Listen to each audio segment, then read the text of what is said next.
بسم الله الرحمن الرحيم آمن الرسول بما أنزل إليه من ربه والمؤمنون كل آمن بالله وملائكته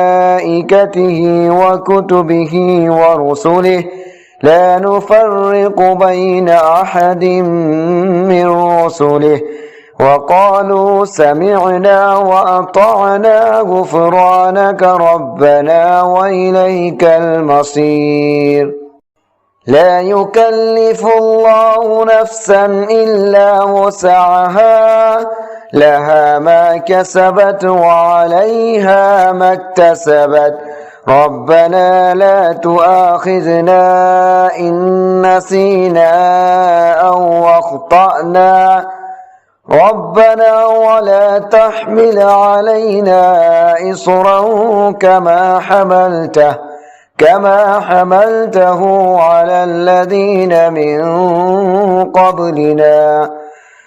ربنا ولا تحملنا ما لا طاقة لنا به واعف عنا واغفر لنا وارحمنا أنت مولانا فانصرنا على القوم الكافرين.